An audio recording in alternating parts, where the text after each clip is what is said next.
अभी महाराज जी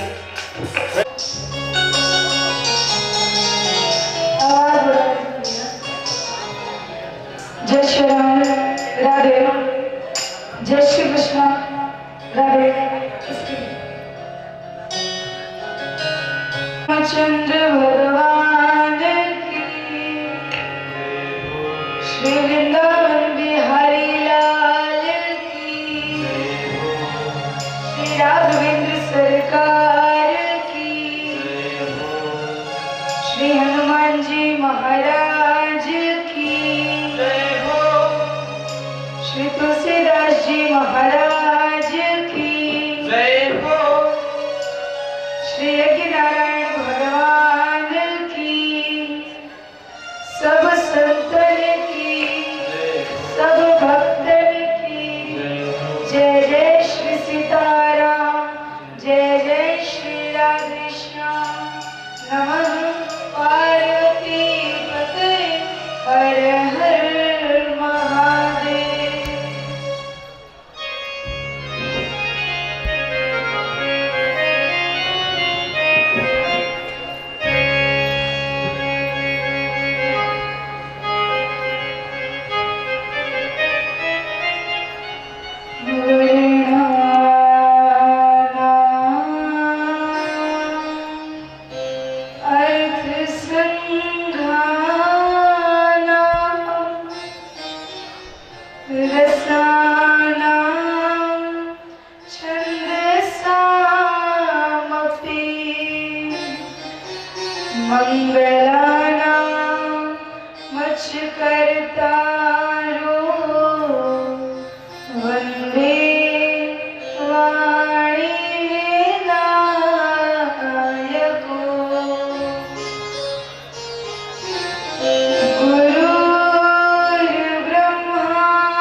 अखंड ब्रह्मांड में अकारण करुणा वाले परात्पर ब्रह्म करुणा निधान श्री राघवेंद्र सरकार के चरणों में बारंबार नमन।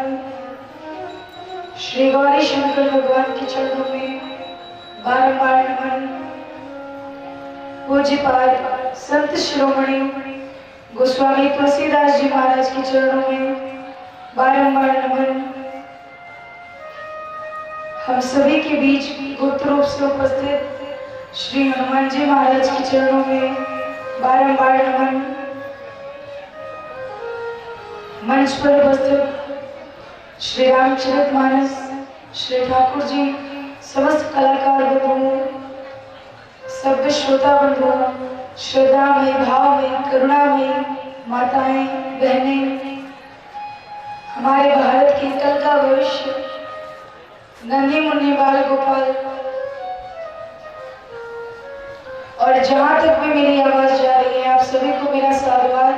और जैसा कि आप सभी जानते हैं, आज कथा का अंतिम दिवस है जब सभी लोग बड़े भाव से श्रद्धा से श्री रामचंद्र जी के विवाह की कथा सुनेंगे, तो कथा में प्रवेश करने से पहले 2 बार भगवान नाम संकीर्तन बड़े प्रेम से श्रद्धा से भाव से सभी लोग बोलेंगे।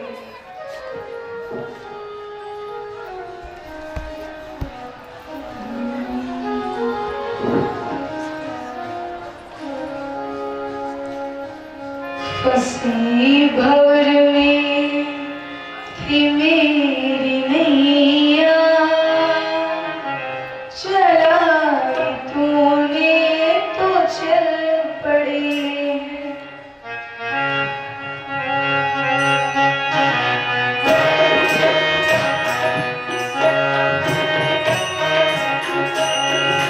फंसी भंवर में थी मेरी नैया, चलाई तूने तो चल पड़ी है।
भगवान की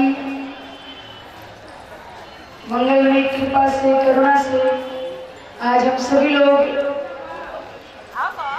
इस पावन पंडाल में बैठकर भगवान श्री रामचंद्र जी की जो देवी ललितमयी चर्चाएं हैं उनको सुन रहे हैं।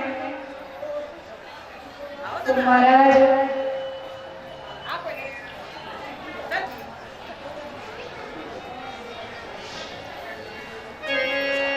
तो आइए हम लोग कथा की ओर चलते हैं, क्योंकि समय की पाबंदी है सबके ऊपर।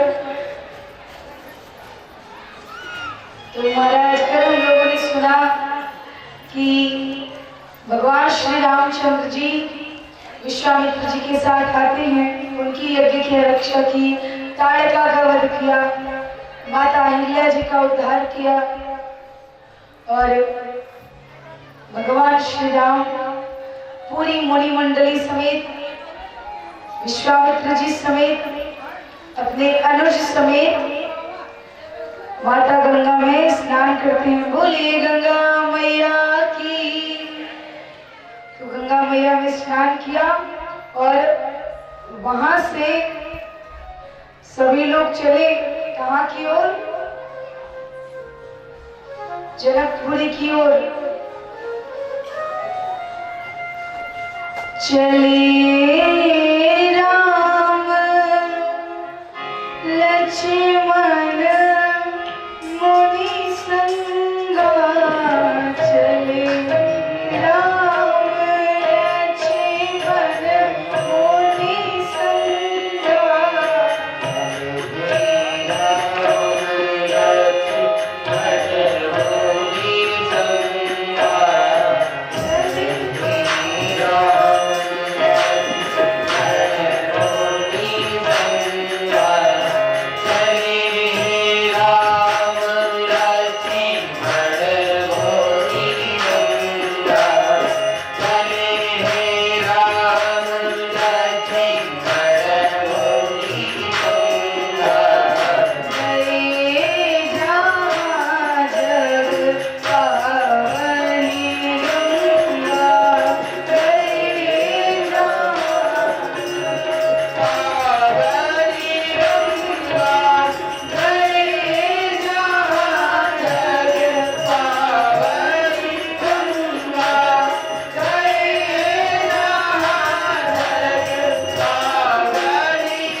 लक्ष्मण जी पूरी मुनि मंडली समेत और विश्वामित्र जी सभी लोग जाते हैं गंगा जी में स्नान करके और चलते चलते आया जनकपुर, मिथिला।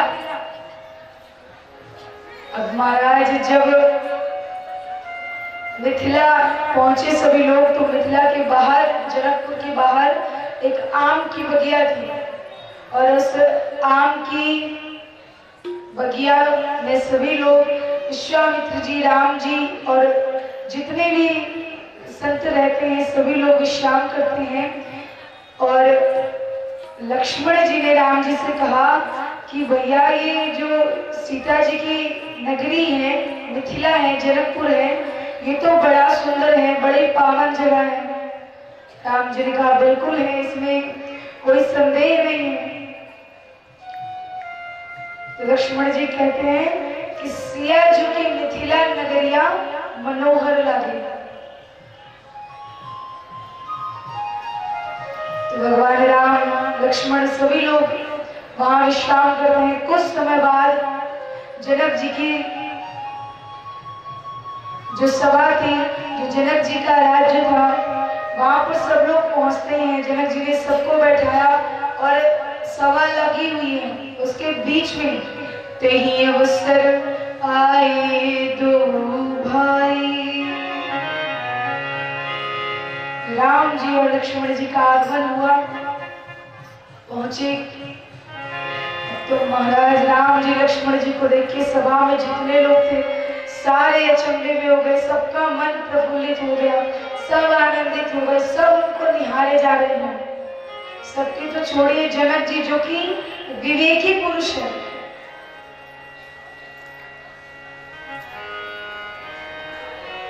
एक बार एक भक्त और एक विवेकी पुरुष में एक झगड़ा हुआ कि भगवान सबसे ज्यादा किसको मानते हैं।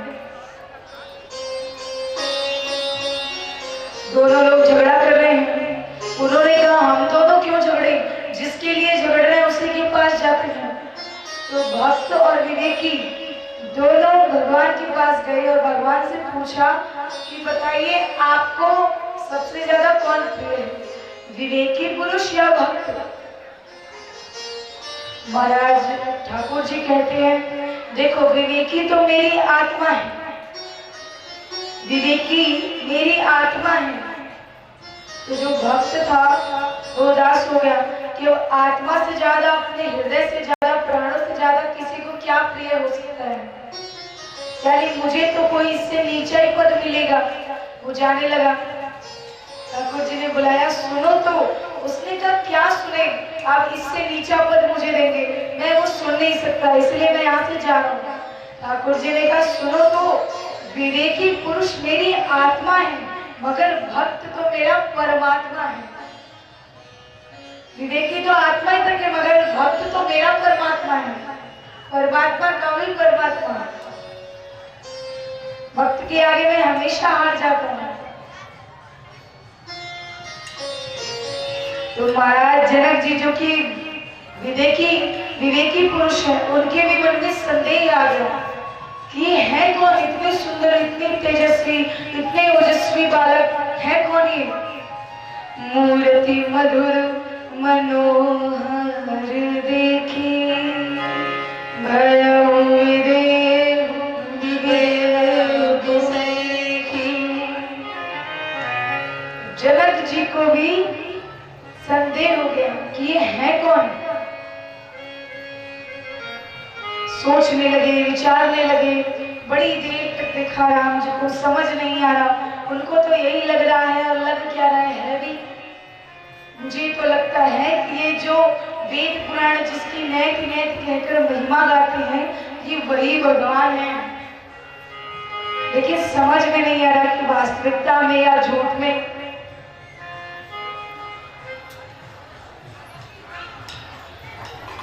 तो महाराज बहुत देर तक देखा, फिर विश्वामित्र जी से कहा कि बताइए ये दोनों कौन है। तो विश्वामित्र जी कहते हैं आपको कौन लग रहे हैं। तो जनक जी ने कहा ब्रह्म जो निगम नैतिक ही गावा, उभय वेश धरि के सोइया। कहा ब्रह्म जो निगम नैतिक ही गावा, नहीं बिलो कटिया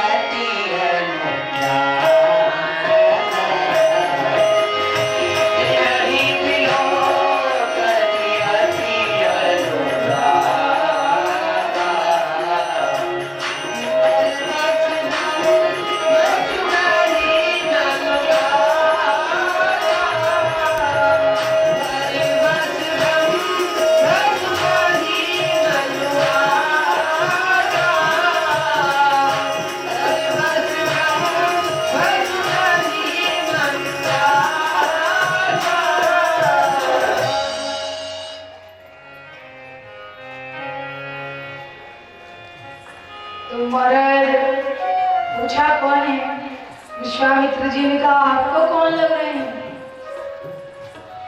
जनक जी ने कहा कि मुझे तो लगता है कि ये वही राम जी हैं, वही प्रभु हैं जिसकी वेद पुराण नैत नैत कहकर महिमा गाते हैं। विश्वामित्र जी से जनक जी ने कहा कि ये मेरे मन की आशा है, मेरा मन कह रहा है। विश्वामित्र जी कहते हैं कि अब जब आपका मन कह रहा है तब तो सही कह रहा होगा, क्योंकि आप ठहरे विवेकी। तो दोनों में आपस में बड़ी देर तक बातचीत हुई और उसके बाद जब विश्वामित्र जी ने देखा जनक जी की उत्सुकता जानने की बढ़ती जा रही है, तो कहा ये दोनों अयोध्या नरेश महाराज दशरथ चक्रवर्ती सम्राट उनके पुत्र हैं। ये दो दशरथ के बेटा, ये दोनों महाराज दशरथ के पुत्र हैं। जनक जी ने जैसे ही सुना बड़े प्रसन्न हुए, बड़े आनंदित हुए। महाराज सब लोग बैठते हैं, सबका कुशल मंगल हुआ। रात्रि हुई और राम जी को रुकाया गया, ठहरने की व्यवस्था की गई। कहाँ पे?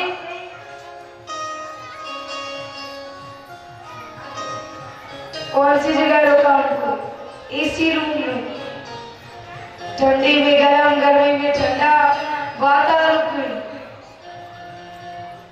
सुंदर सदन सुखद सब काला, सुंदर सदन सुखद सब काला,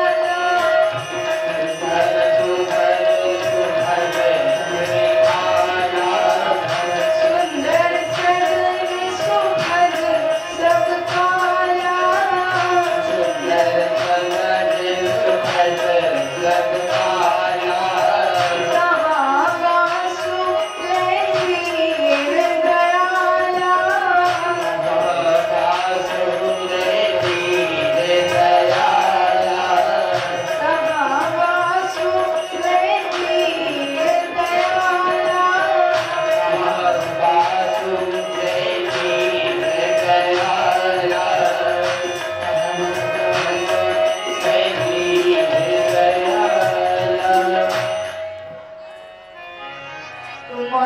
सुंदर सदन सुखद सब काला।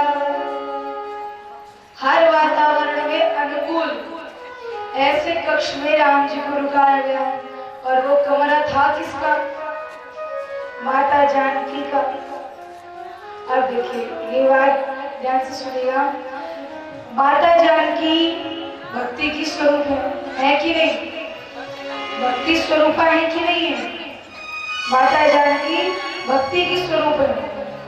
जनक जी विवेकी पुरुष है और भगवान राम जो कि साक्षात पर ब्रह्म भगवान है, तो राम जी को सीता जी के कक्ष में रुकवाया गया। अर्थात भगवान को भक्त मिल गया, भक्ति मिल गई। जिसके भगवान सबसे ज्यादा भूखे हैं भक्ति के, तो राम जी को भक्ति मिल गई। और भक्ति समझ में किसकी आती है?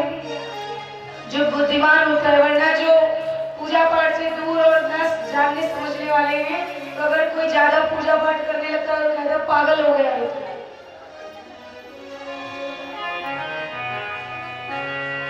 पागल हो गया इसी उम्र में। और पागल भी किसको कहते हैं? एक पंजाब के बड़े अच्छे संत हुए हैं, उन्होंने कहा कि पागल जब आपको कोई कहे, अगर आप ज्यादा भक्ति करने लगो, पूजा पाठ करने लगो, और कोई कहे कि पागल वागल हो गए हो, तो कह देना हाँ भैया मैं पागल ही हूँ। क्यों? क्योंकि पंजाबी में बात को गल कहते हैं। बहुत लोगों ने सुना होगा कि पंजाबी में बात को गल कहते हैं। कोई गल दसो या कुछ भी, तो गल बात को कहते हैं। तो कहा पागल, जो ठाकुर जी की बात को पा गया हो वही पागल। और कौन पागल हो सकता है? तो महाराज भक्ति को समझने के लिए विवेकी पुरुष की जरूरत है, जो समझ सके कि वास्तव में ये भक्त है। तो जब राम जी सीता जी के कक्ष में रुक गए, तो सीता जी कहाँ चली जाए? वो रुक गई जनक जी के कक्ष में। अर्थात भगवान को भक्ति मिल गई, और भक्ति को विवेकी पुरुष जो समझ सके। और विवेकी पुरुष वो तो खुश है, भगवान खुश, भक्त खुश, तो जो संत महात्मा है वैसे खुश। इसीलिए कहा बुध विश्राम सकल जन रंजन, बुध विश्राम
विश्राम सकल जन मन रंजन, राम कथा करे कलुष विभंजन। अब महाराज रात्रि में विश्राम करते हैं। प्रातः काल हुआ, अब शुरू हुई मिथिला वालों की लीला।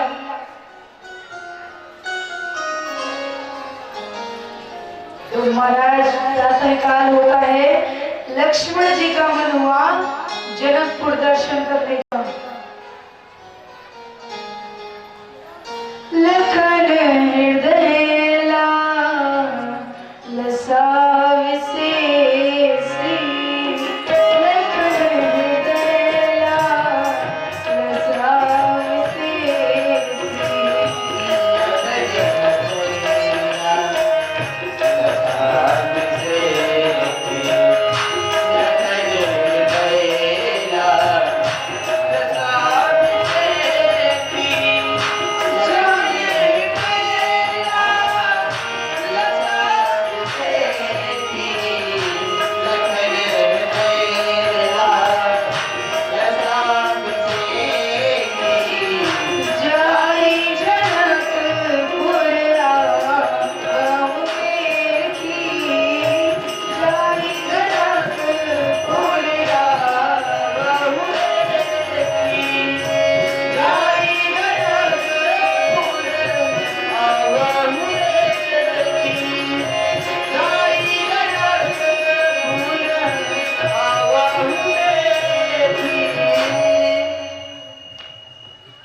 लक्ष्मण जी का मन हुआ कि जरा हम भी जनकपुर घूम ले, लेकिन कहा नहीं किसी से भी।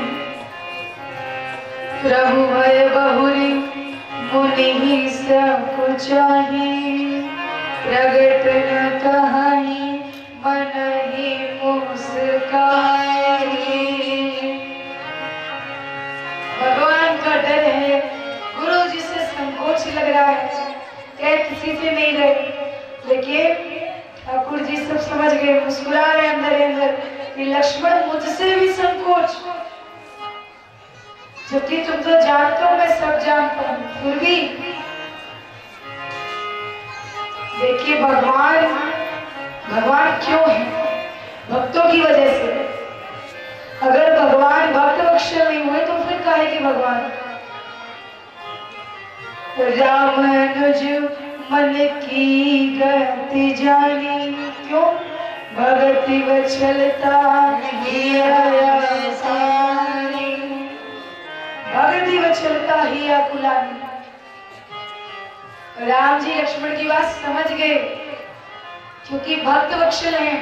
भगवान की इच्छाएं क्या है, भक्त की इच्छाएं क्या है, वो चाहता क्या है, ये ठाकुर जी बड़ी अच्छे से जानते हैं, समझ गए। अब लक्ष्मण जी तो जाने से नहीं, राम जी गए गुरु जी के पास और विश्वामित्र जी से कहा, नाथ लखनपुर देखन चाही, प्रभु सकोच डर प्रगट न कहाई। कहा नाथ लखनपुर देखन चाही। विश्वामित्र जी बोले देखन चाही तो काहे न कहाई, अगर देखना चाहते तो कह क्यों नहीं रहा? लखन हृदय लालसा विशेष,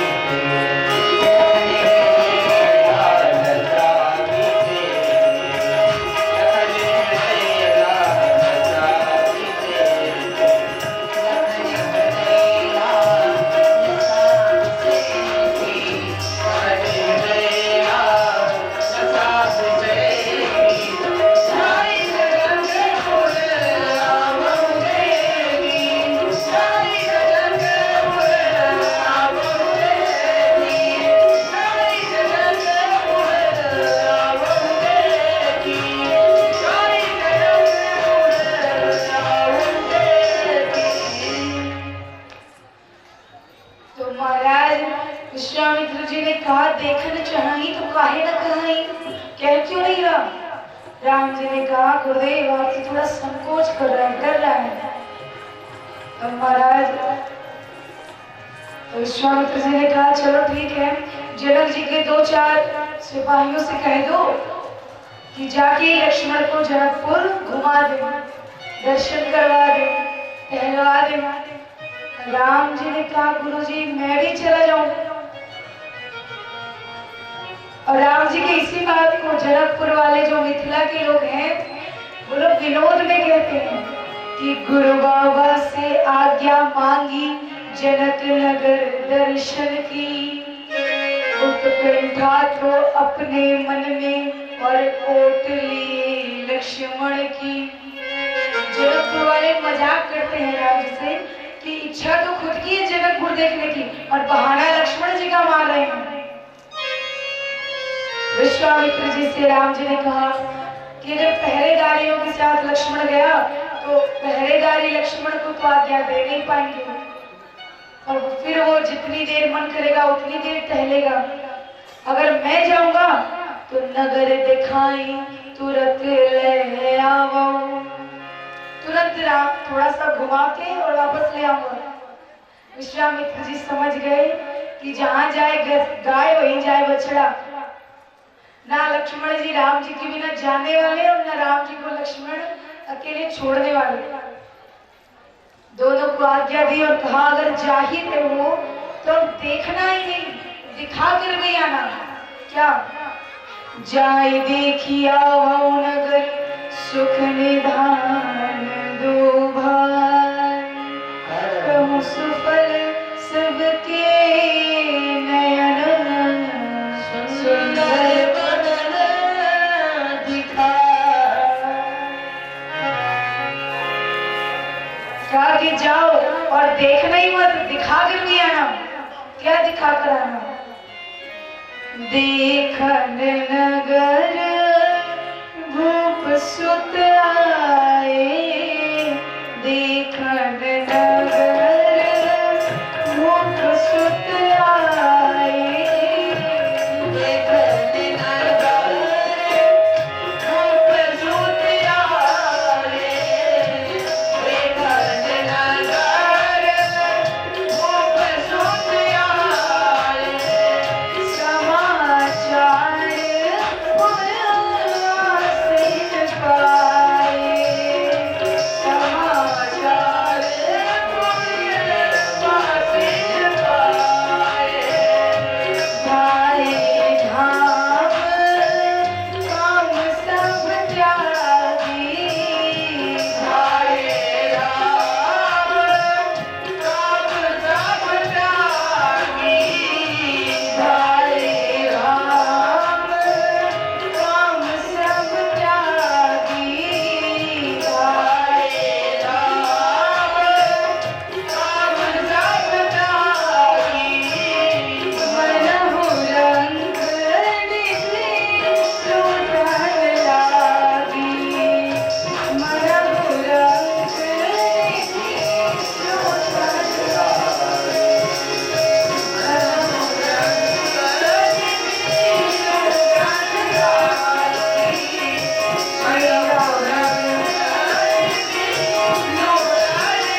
वो दोनों आज दर्शन करने निकले हैं, जनकपुर घूमने आए हैं।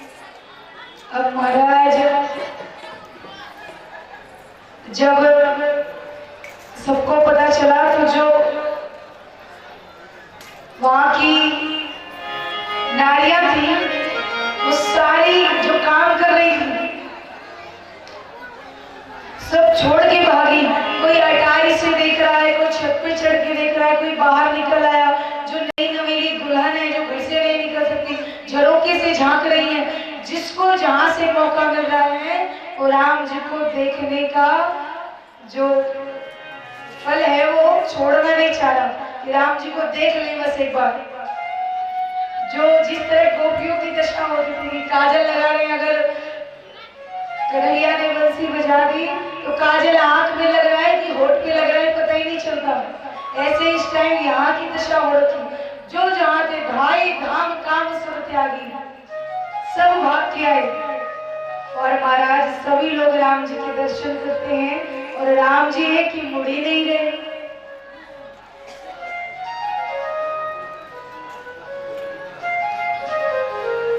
तो महाराज हम लोग भी दर्शन करने देते हैं उनको और 2 बार भगवान नाम संकीर्तन, उसके बाद कथा को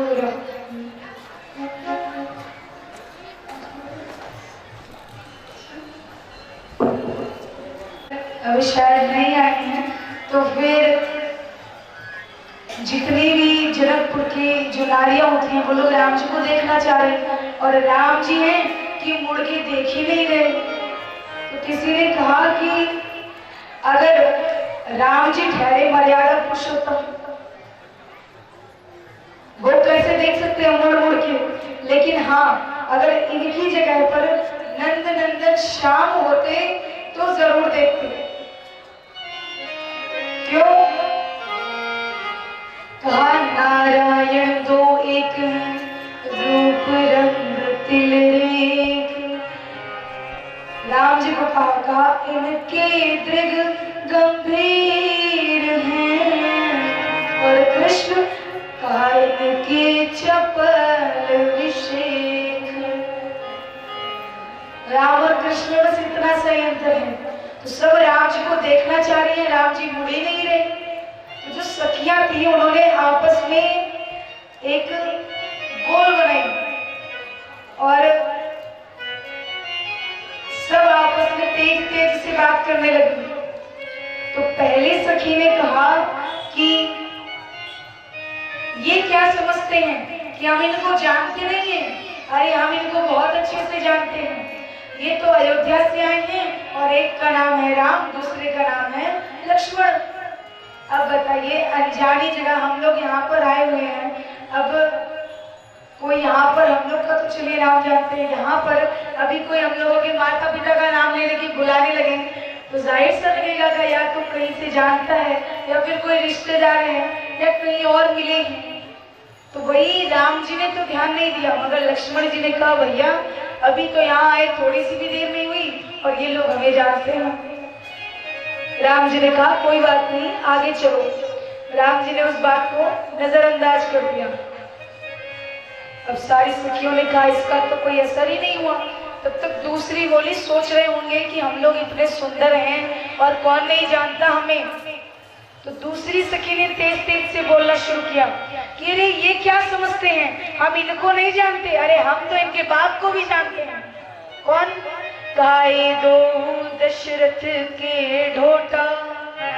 ये दोनों अयोध्या नरेश महाराज दशरथ के पुत्र हैं, राम और लक्ष्मण। फिर से राम जी ने नहीं देखा, मगर लक्ष्मण जी पलट पड़े। लक्ष्मण जी ने कहा भैया देखो कोई बुला रहे हैं, पिताजी का नाम ले लेके, जरूर कोई ताऊ या मौसा हमारा यहाँ रहता है। राम जी ने कहा लक्ष्मण भक्ति की नगरी में भगवान झुककर चले, इसी में भलाई है। तो इधर उधर की छोड़ो, सीधे रास्ता देखो। फिर भी कोई असर नहीं हुआ। उसने कहा हो सकता है, सोच रहा हूँ मेरे पिताजी भी इतने बड़े आदमी हैं, चक्रवर्ती सम्राट हैं, कौन नहीं जानता। तो महाराज पहले कोई माता अपनी माता का नाम नहीं बता रहा था, तो उनको लगा देखते हैं अब होता है कि नहीं। तो तीसरी सखी माताओं का नाम लेके के बुलाने लगी। कि जो राम जी है ना ये कौशल्या जी के पुत्र हैं और जो लक्ष्मण है वो सुमित्रा जी के। अरे हम तो इनकी माताओं को भी जानते हैं। अब लक्ष्मण जी ने जैसे ही सुना, लक्ष्मण जी ने कहा भैया अब तो हद हो गई, अब तो माताओं का नाम ले लेके बुला रही हैं। राम जी ने कहा मैंने कहा ना चुपचाप चलो। अब महाराज लक्ष्मण जी अब नहीं बोले, अब चुपचाप जा रहे हैं दोनों। इतने में चौथी सखी ने कहा मुझे लग रहा है कि ये दोनों बहरे हैं। और बहरा किसको कहा? बिनु पग चलाई सुनही बिनु काना। बिनु पग चलाई सुनही बिनु काना, जो बिना कान के सुन ले उसको भी बता रही है बहरा है। इतने में पांचवी सखी ने कहा नहीं नहीं मुझे ये बहरे नहीं लग रहे, क्योंकि इनको सुनाई तो दे रहा है मगर ये लोग इशारे में बातें कर रहे हैं, इसका मतलब ये बहरे नहीं ये गूंगे हैं। और गूंगा किसको कह रहे हैं? बिनु वाणी बकता बड़ जोगी। बिना वाणी के भी सबको समझा दे, उसको गूंगा बता रही है। इतने में सारी सखियों ने कहा हमें लगता है ना गूंगे हैं ना बहरे हैं, ये घमंडी हैं, गुमानी हैं। अब तो सारी सखियों ने कहा अगर ऐसी बात है तो इनको बता दो कि अगर इनको घमंड है तो ये कोई इतने सुंदर नहीं है। हमारी जितनी जानकी जी की परछाई है बस ये उतने ही सुंदर है। जितनी जानकी जी की हमारी जनक लली की परछाई सुंदर है उतने ही राम जी सुंदर है, उससे ज्यादा सुंदर नहीं है। अगर इनको ये गुमान है कि मैं सुंदर हूं तो।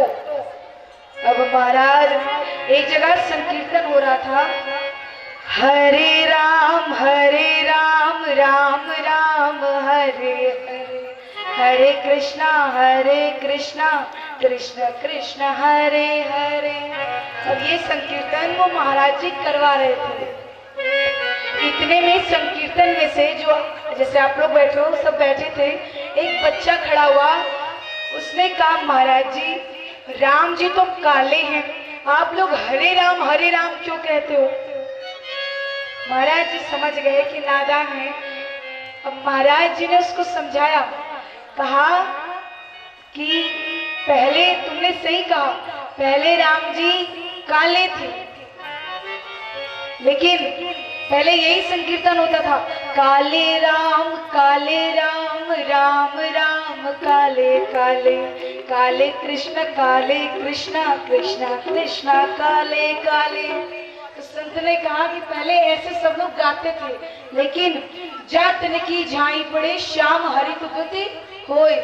जब से राधा रानी की कृष्ण पर और माता जानकी जी की राम जी पर परछाई पड़ी तब से ये लोग हरे हो गए, और तब से श्याम हरित तुति हरे, तभी से संकीर्तन होने लगा हरे राम राम राम हरे कृष्ण कृष्ण कृष्ण हरे हरे। तो महाराज सबने कहा अगर इनको घमंड है तो पुष्प वाटिका में आएंगे और तब पता चलेगा कि कौन कितने पानी में है।